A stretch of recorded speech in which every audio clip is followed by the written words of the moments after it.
Bueno, el día de hoy vamos a hablar acerca de la sexualidad y discapacidad. Entonces vamos a comenzar. Bueno, es importante tener en cuenta de que este trabajo es presentado al docente Carlos Germán Neira Linares y presentado por Catherine Hasblade y Garzón Pérez. En cuanto tenemos una tabla de contenido donde vamos a hablar sobre las diferentes definiciones para entender este tema. Entonces, principalmente vamos a hablar sobre las personas con discapacidad física y cognitiva en Colombia en cuanto a las definiciones de sexualidad, sexo, identidad de género, orientación sexual y barreras y obstáculos. Bueno, vamos a iniciar principalmente comenzando con qué es la sexualidad. Entonces, la sexualidad en sí va a englobar diferentes prácticas, ya sea culturales, sociales, emocionales y afectivas. Principalmente la sexualidad la definimos como rasgos y características propias de cada sexo.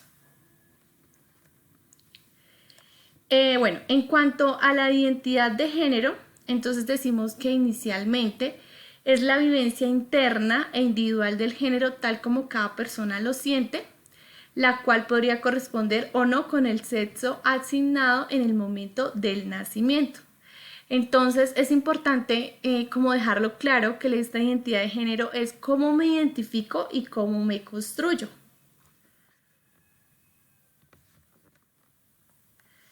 Bueno, en cuanto al sexo, entonces decimos que principalmente son las características genéticas, hormonales, anatómicas y fisiológicas sobre cuya una persona es clasificada como hombre o mujer al nacer. Entonces, como vemos ahí en la imagen, cómo está constituida, hombre o mujer. ¿Listo? Al nacimiento.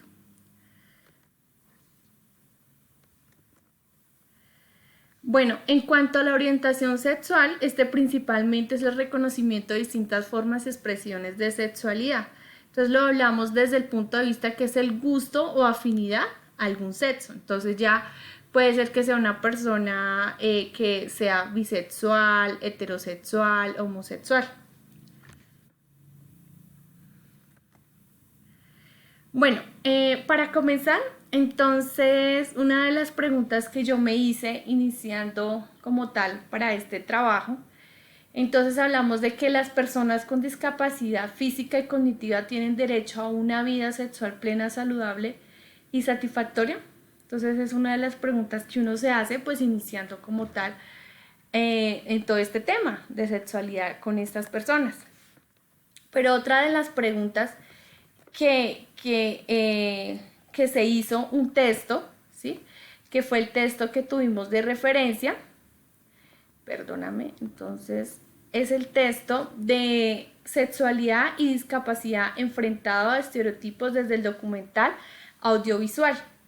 Entonces, una de las preguntas que se hacía este texto es, ¿se ha preguntado alguna vez cómo se logra el acercamiento erótico en una pareja con discapacidad física? ¿Cómo una mujer con parálisis de ambas piernas puede tener una vida conyugal gratificante? Este es un texto que es del año 2015. Entonces son preguntas que a uno realmente pues lo dejan pensando, pero aquí tenemos la respuesta según como tal desde mi punto de vista. Entonces normalmente pues las personas con discapacidad física y cognitiva tienen la necesidad como tal de esos vínculos afectivos de poseer una red de contactos sociales, la capacidad de enamorarse, de sentirse atraídas y de ser atractivas para otras personas. Su cuerpo tiene la capacidad de sentir y de ser y de excitarse, ¿sí?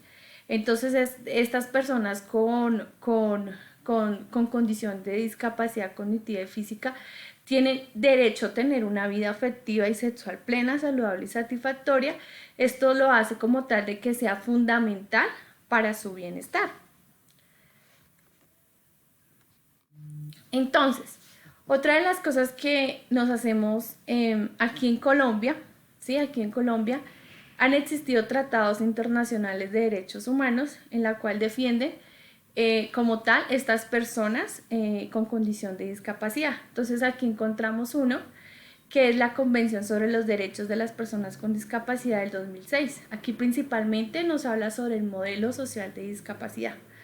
También otra de las leyes que cubre es la ley 1346 del 2009 aquí en Colombia, que principalmente tiene el propósito de promover y proteger y asegurar el goce pleno y las condiciones de igualdad de todos los derechos humanos y libertades fundamentales por todas las personas con discapacidad y promover el respeto de su dignidad inherente. Entonces aquí en Colombia encontramos diferentes tratados como tal que nos ayudan a todo esto de estas personas con condición de discapacidad. ¿Qué barreras y obstáculos encontramos actualmente, ¿sí? En estas personas? Entonces está la exclusión de la sociedad, barreras económicas, a la participación, a la discriminación, ¿sí? Entonces es importante tener claro como para concluir que estas personas con discapacidad física y cognitiva, ¿sí? Deben vivir la sexualidad sin presiones ni violencia, que se respete la orientación sexual y la identidad de género sin discriminación, como les decía anteriormente, acceder a una información sobre cómo cuidarse y demás. Aquí encontramos la bibliografía y muchas gracias.